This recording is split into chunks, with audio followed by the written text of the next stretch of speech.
Estamos com o Tim Caio da Hancock e vamos falar um pouquinho sobre investimentos em fundos florestais.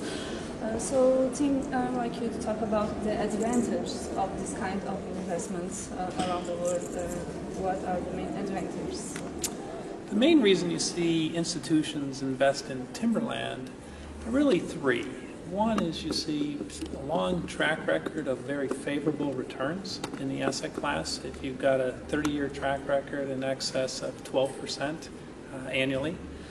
Really one of the major reasons is a very low correlation with other asset classes, so stocks, bonds, real estate, for example. And so it's a very nice diversifier. So it doesn't move in the same direction as many other products. And really the third reason that we see is that it's a positively correlated with inflation. So it basically holds its value over time in very inflationary periods. There's really what I would say three basic risks in this asset class. There's timber price risk, which is I know what the value I can sell my trees for today. I don't know what the value will be in 3 years, 5 years, 10 years down the road. And so that's generally the large risk in this asset class. So a lot of that then depends on, where do you think future supply, timber demand is going to be. And so we do a tremendous amount of analysis around those economic conditions. But in general, we think demand is going to continue for the asset class or for the timber product for many years to come.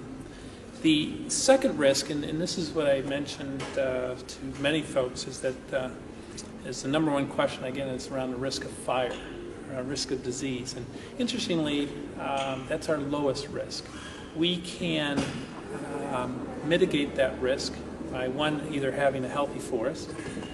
Two, we can diversify our forest, meaning all our trees are not in one block or one plantation. They can be scattered, in some cases, hundreds of kilometers apart. So if something does happen, it's generally a relatively small portion of the total investment. And then third risk is simply what I call liquidity or asset value risk. In other words, can I sell my timberland for what I have it on my books for in 3 years, 5 years, 10 years down the road? And again, that has to do with the depth of the market, how many buyers and sellers. And so as the timberland has been incorporated more into institutional portfolios, that risk of liquidity, asset value risk, has really declined. Brazil is really an important market. It's expanding partly because it's one of the most productive in terms of growing trees in the world. It has the appropriate soil, water conditions, so the trees grow very well. Land costs, labor costs are relatively low compared to other regions.